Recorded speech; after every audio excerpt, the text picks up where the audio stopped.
Good evening. Thank you very much, Judy. And I would like to thank the National Endowment for Democracy and the Foreign Policy Association for inviting me to speak here today. And my special thanks to the President of NED, Karl Gershman, who couldn't be here today, but who has been working tirelessly to support our cause in Russia. It is essential to have voices around the world committed to the understanding that human freedom is the most important of society's values. And I hope that together we can bring that message to every corner of Russia and the world. What is left of Russian democracy is on the endangered list, and this crisis has implications for the world, not just for Russians and our neighbors. It matters because of the harm of dictatorial or chaotic Russia can cause. It matters because of the benefits of free and democratic Russia can provide as a true member of the free world. It matters because justice and freedom are not mere words. History teaches us that ideas worth fighting for and worth dying for. History also teaches us that injustice and oppression rarely obey borders, especially where Russia is concerned. Instead, they spread like a cancer. The current Kremlin regime under Vladimir Putin is in some ways a new and difficult cancer to diagnose and treat. But it's not completely resistant yet, and I hope we may yet force it into remission or cut it out entirely without killing the patient. It will take strength and courage to achieve this. As Dwight Eisenhower said in his 1953 inaugural speech, history does not long entrust the care of freedom to the weak or the timid. I'm here to talk today about the prospects for democracy in Russia, but it's also important to think about why we should all care about Russian democracy. I, like many of you, believe that democracy and liberty are simply good and essential human values that should be promoted to the maximum for their own sake. But there are many so-called pragmatists among us and in many administrations. They have a vocabulary of values they say are much more important than human liberty, or worse, mutually exclusive. They use words like stability and good partner. Those with good memories realize that these are too often code words for repression and dictator. The word partner implies a choice. People who are not free cannot be good partners. People who are not free have little to say in their own destiny. They are manipulated, ignored, and oppressed. And we must distinguish between an administration and the citizens it dominates. We must distinguish between the actions of the Putin regime and the many millions of Russians whose liberties are disappearing and whose standards of living is in severe decline. The modern history of Russia and the Soviet Union make it clear that its ideas and its ambitions matter a great deal on the global stage. The shocks after the 1917 revolution were felt around the world. Mussolini followed in Lenin's footsteps. Several generations, including my own, grew up behind an iron curtain of fear. Those who say that the current Russian economy is a success should realize that GDP is not the best measure of achievement. The most important measurements of Russia today are the lack of free press, the persecution of political opposition, and the steady demolition of democratic institutions. With every new billionaire Kremlin crony, we have tens of thousands of ordinary Russians out of sight and falling fast.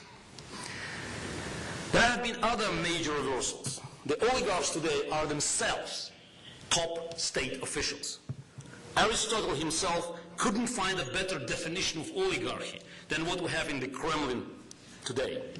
Top Putin administration members chair some of the largest corporations in the country, such as Gazprom, Rosneft, and Transneft.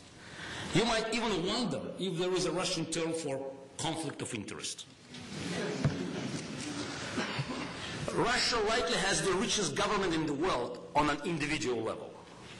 In the West, many millionaires enter politics. In Russia, they usually become wealthy after joining the administration. First, Putin's bunch took justice into their own hands, and then they put the state coffers into their pockets. With this expertise in creative money management, perhaps Putin can retire and run a hedge fund. The stagnant Soviet economy has been replaced by energy wealth for very few Russians. But as you heard from Putin himself just 2 days ago in Munich, intimidation is again becoming an important element of export. Russia is again becoming a haven and ally for the world's most dangerous regimes. We all know that much of the world, especially the United States, is distracted with the catastrophe in Iraq.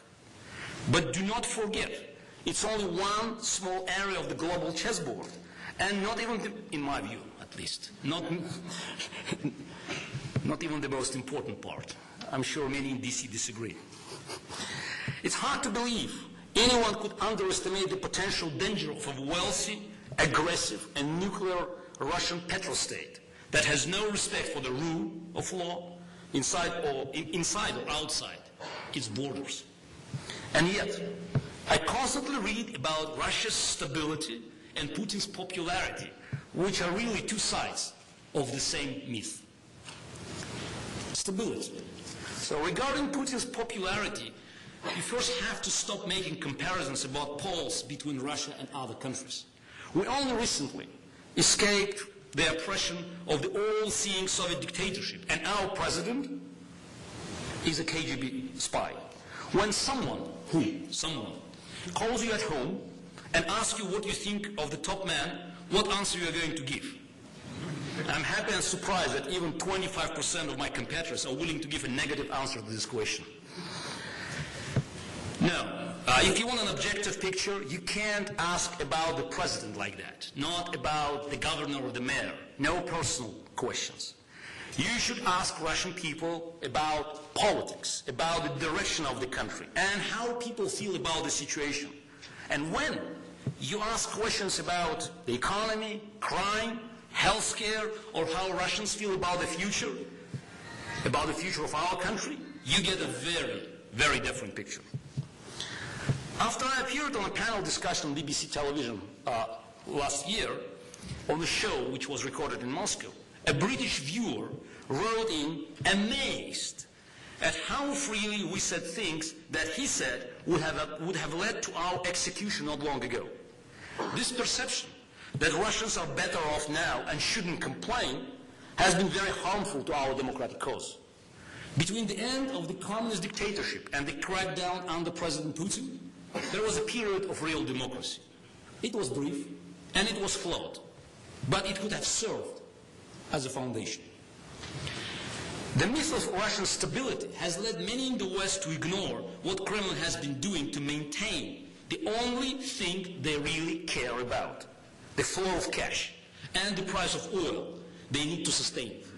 The Kremlin knows they have led a charmed life thanks to the price of oil going from $10 in 1999 to 60 today, down from 80.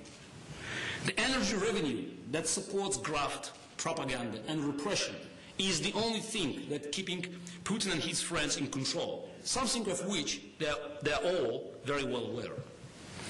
This should lead us to wonder if they really have the West's best interest at heart when it comes to global stability. Mr. Putin has had over 6 years to make good on his assurances to the West to help bargain with the various hostile regimes he's so close to.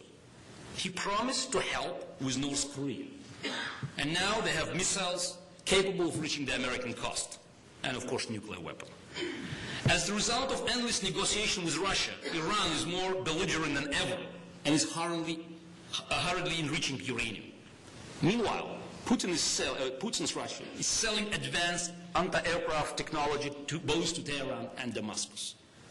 A few days after hostilities broke out between Israel and Lebanon, the Putin administration released its list of recognized national and international terrorist groups. The first time the list has been made public. Strikingly, both Hamas and Hezbollah were missing. Every outbreak of violence pushes up the prices of oil and puts more money into the bank accounts of Putin and his associates. And this is the friend of the West that used to chair the G8, or by my count still the G7, or G7 plus one. The international instability encouraged by the Putin government is increasingly meshed inside the Kremlin walls. 2 days ago, again, this speech in Munich, at the Munich Conference of Security Policy, there was a precise definition of the regime. I quote, "However, what is a unipolar world? However one might decorate this term, at the end of the day it refers to one type of situation, namely one center of authority, one center of force, one center of decision-making. It's a world in which there's one boss, one sovereign. And at the end of the day, this is deadly not only for all those within the system, but also for the sovereign itself, because it destroys itself from within.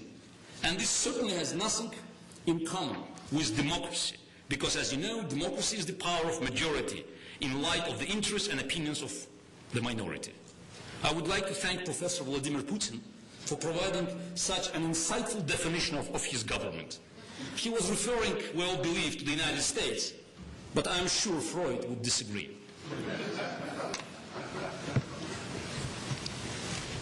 A mafia structure cannot bear uncertainty, and the turmoil is beginning to spill over. Putin and his associates are approaching a dilemma. The president's term of office ends in 2008, and this efficient machine is threatening to explode, because according to the Constitution, he cannot run again. You cannot divide the presidency the same way you can divide the seats in the parliament. Should Putin stay or should he go? The chaos that will surely occur if Putin leaves office is relatively easy to understand. Any mafia-like structure is based on the authority of the top man. If he leaves or appears weak, there is a bloody scramble for his position.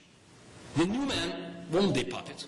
Whoever wins the battle must then eliminate the others to consolidate his grip.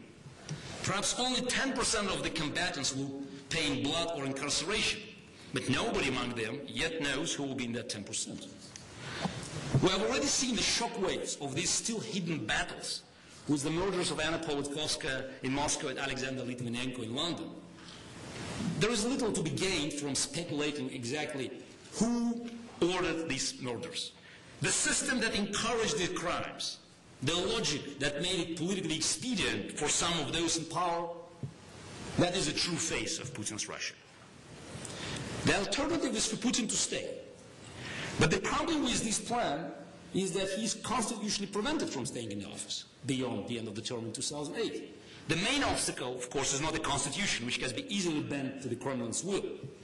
But after he has made so many statements about his intent to step down in 2008, Putin would lose all his legitimacy in the West if he exercised this option. Of course, his regime has never shown concern for the voice of America and Europe. But the money he and his associates have become so adept at squeezing from Russian assets resides almost entirely in the Western banks. If the Russian government loses its legitimacy completely, these accounts and transactions could begin to receive unpleasant scrutiny. Lastly, Putin knows that if he wants to receive guarantees of immunity from his successor, he must appoint a weak leader to replace him. But the system needs a strong leader to function. And if things don't go smoothly after 2008, Putin and his friends know their activities will be under the new leader's microscope. In several ways, this coming chaos gives us hope. The insiders grasping for power will fear losing so much that they will start looking for ways to reduce their risk. I expect them to begin to quietly court the democratic opposition. They may all hate the thought of an orange revolution, but at least they know that in the worst case scenario, they'll be able to get a decent lawyer. This is a perfect opportunity for the West to send an unequivocal message to the Russian ruling elite that there will be consequences if they don't play by the rules in 2008. All their dirty deals and shady investments will be investigated. I'm not asking for great acts of leadership or action from Western leaders. You cannot do what we cannot do for ourselves. All we ask is that the West stop helping Putin by providing him and his regime with democratic credentials at this crucial time. At the very least, America and Europe should draw a line in the sand to say that democracy and human rights matter. To say that they will no longer pretend Putin is a Democrat, one of the club. In March 1991, I said in an interview to LA Times, just leave us alone and soon there won't be any more Gorbachev or any more communism. Once again, it's our job, the job of Russians, to get rid of Putin and his kleptocracy. We ask the West only to stop helping him squeeze his opposition, to stop increasing his political capital. Every time Putin is treated like a member of a democratic club, he uses it as a very different kind of club back home. Look, all state-run media cry, how can you say Putin is not a Democrat when the leaders of the greatest Western nations welcome him as a friend? Many opportunities were lost in the administration of the first President Bush and Bill Clinton. I would call those periods the worst for American foreign policy because the great errors they committed were the errors of passivity and omission. In the early 1990s, there was an opportunity for a great realignment toward democracy in the world. The Cold War was over and it was time for a new set of standards. The forces of democracy were ascendant and triumphant. It was a moment for big decisions and big actions, a moment of maximum opportunity to press the advantage. Bush 41 and Clinton did very little. United Nations reform went nowhere. Global terror networks formed almost unimpeded. The West acted as though the war was over and there was plenty of time for a victory party. 9/11 ended that party officially, but the opportunity had already been lost. Then when a period requiring caution and diplomacy began, Bush 43 did too much, and in the wrong place. It's easy and no doubt correct to criticize the current Bush administration for many mistakes in Iraq and elsewhere, but you must give credit for the attempt, for saying that democracy and human rights matter, and for trying to back up those words. My question is, what about Russia? Don't we deserve democracy and human rights as much as any Iraqi, as much as any Palestinian? Instead, we see U.S. offering to help Russia enter the WTO, talking about even revoking Jackson-Vanik. All of this is at a time when democracy is disappearing in Russia. What kind of message does it send to Russians and to the world? That the U.S. will reward the destruction of democracies, democratic institutions? We have already seen the consequence of attempts at pacification. Putin accepts every concession and returns nothing. He grows only bolder when he sees such weakness from Western leaders. We have not yet arrived to the Dark Ages, but the next stop on our train is something like Belarus, and our speed is increasing. Perhaps worst of all, the dictatorial system doesn't function correctly. It is not just corrupt. The corruption is the system. State profits are privatized while expenses are nationalized. Outside of the rich centers of Moscow and St. Petersburg, the country is in economic crisis. As the need for active repression increases, the potential for an explosion increases as well. This sounds like a depressing, even hopeless situation. But indeed, when I first entered the Russian political arena full-time, nearly 2 years ago, I had a feeling of sitting down to a chess game in progress with my side facing checkmate in every situation. I realized that our first task as an opposition force was simply to survive, to get our message across the country that we existed, that we did not agree, and that we were still fighting. With every television station and major newspaper under state control, this has been a very difficult task, as you might imagine. The opposition was in disarray, small political and NGO groups, each with their own issues with the government. The one thing we all had in common was the knowledge that democracy was our only salvation. Liberals, human rights activists, even the communists, that's all now rely on the fact that giving a choice in a fair elections, the Russian people will reject Putin's attempt to turn our country back into a totalitarian state. To have a real impact, it was necessary to unite on the core issue. You were either working with the Kremlin or dedicated to dismantling the regime. We also needed to find a way to reach out beyond the Garden Ring, the wealthy center of Moscow. I traveled Russia from Vladivostok to Kaliningrad to spread our message, to talk about why the countryside of Russia was so poor and the elites so rich. And most importantly, to say that it was not too late to come together and fight for our civil liberties and democracy, because only those things will improve the deterioration standards of living. In a way, the key step was taking a page out of the Kremlin's book, a non-ideological movement. Forces from across the political spectrum came together. In the summer of 2006, as Judy already mentioned, we had enough momentum to go on the offensive, hosting the Other Russia conference in Moscow in the advance of the G7 meeting in St. Petersburg. We knew we had achieved significant progress when administration made efforts to harass us at every turn. Well, if it's a truly a measure of success, I should be proud that my humble United Civil Front officers were raided by security forces 2 months ago, a few days prior to our December 16 march in Moscow. Thousands came out in peaceful support under our "We do not agree" banners, despite being outnumbered 4-1 by police.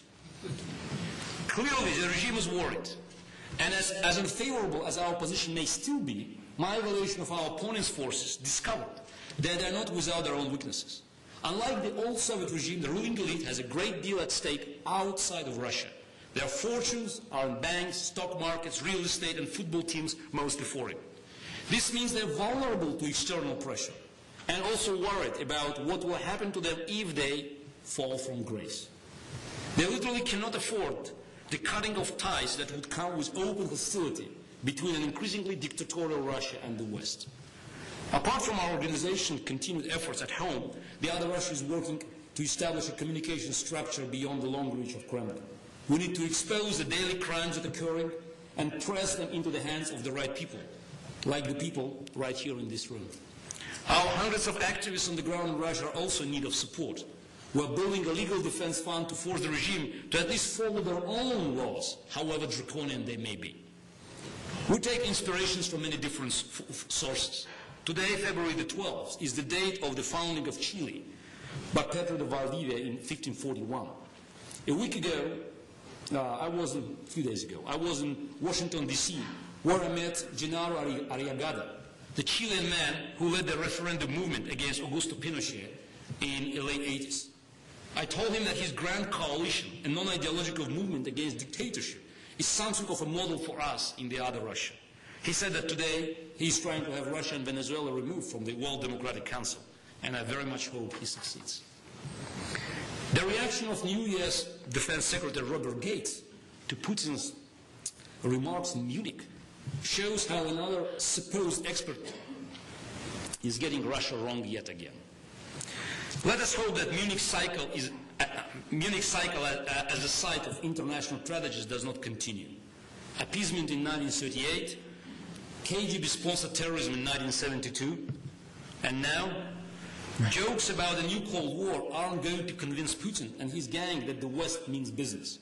And I mean exactly that, business. Also, Gates and Putin are both former Cold War spies. Putin is now speaking an entirely different language, one that's all about power and profit. Yesterday, Gates said that in the Cold War, America's most effective weapon was the shared belief in political and economic freedom, religious toleration, human rights, representative government, and the rule of law. He then added, these values kept our side united and inspired those on the other side. Wonderful, true, and inspiring words. But does he think Putin cares about such rhetoric today? The Cold War was about big ideas. As discredited as they are today, the USSR had ideas. Ideas that conquered minds of many millions. There is no comparison for today's Kremlin's philosophy of let us all steal and get rich. You don't start Cold War on these premises. Putin's hysterical remarks in Munich seem quite logical to me. He feels betrayed. He is continuing on the same path as ever, and nobody ever complained before. They looted UCAS, jailed Khodorkovsky and his business partners 4 years ago, and nobody said anything beyond the usual, we're very concerned. Sometimes deeply concerned. Meaning to Putin, do what you like. So why Putin wonders? He wonders today. Are people paying attention now if they want to squeeze Khodorkovsky for more money and add years to his sentence? And they have been selling military technology to Iran for years. Why fuss about it now? Putin wonders how they could turn on him after celebrating with him in St. Petersburg just a few months ago. Maybe it's time to learn that entry into the club of democracies can be revoked when you turn your country into a dictatorship. It's time for Putin and his friends to learn there are rules in the West where all their money is kept. Perhaps the turning point for Putin was the last October when Angela Merkel turned down his typically gangland offer to hand over all the Russian gas rights to Germany. Putin couldn't believe it. She turned him down. Russia is the biggest supplier. That's a simple logic. Germany is the biggest distributor. So why not to step on everyone else? Let's just divide the territory and the profits. Today, Putin, the energy CEO, is trying his luck elsewhere in Saudi Arabia. Perhaps they will be more cooperative when it comes to helping keep the prices of oil and gas high enough to keep Putin and his friends in power. The shared beliefs that Gates listed are still vitally important today, and they must still be backed up with courage and action. If there is no action, you are only further convincing the Kremlin that they can get away with anything. The level of repression in Russia today is very close to shooting people in the street. I base the statement on the series of overreactions that show the growing cracks in the facade of Putin's circle. Sending over 10,000 interior troops from all over Russia for a peaceful march, detaining hundreds of activists headed for peaceful demonstration, ranting about an Eastern European missile shield while selling missile technology to Iran and other terrorists. Recently, Putin has addressed the FSB, successor of his old KGB, and now the dominant force in Russia. He told, less than 2 weeks ago, he told them they would receive more pay, but they had a responsibility to keep a close eye on those who might, quote, jeopardize the democratic process in Russia and, quote, spread extremist ideas. By the way, the extremism in Russia today, according to one of the recent laws, is any form of seditious libel against government officials. And of course the court decides whether it's libel or a true statement. Russian court. This after 7 years of making it clear that the worst extremist idea in Russia is a promoting democratic process. The president of G8 nation telling the secret police to directly participate in the political process and no comments from his foreign colleagues? They must know that when the Russian president says something to his subordinates, it isn't just wishful thinking. This is a regime on the edge, and we don't know which direction it will fall.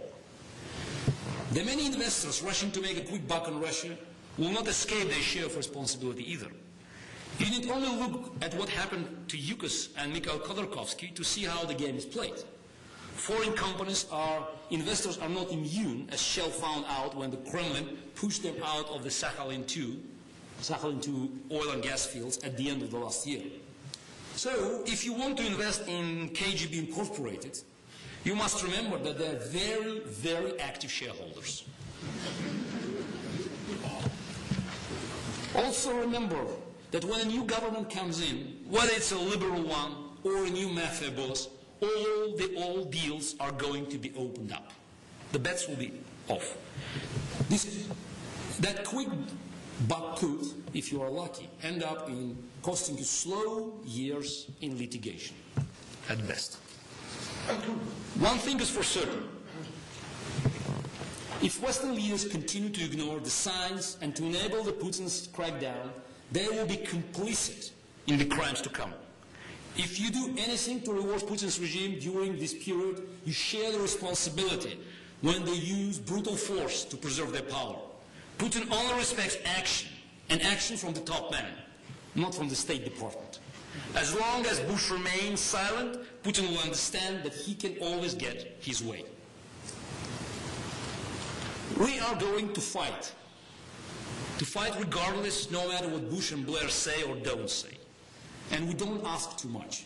If the West wants to live up to its rhetoric, it must be made clear to Russia. And from the very top, then the free ride is over. Send the message to Putin and those who would succeed him that the world is watching. Stop pretending that there is a dialogue with Putin when in reality there is no common language with the Kremlin regime.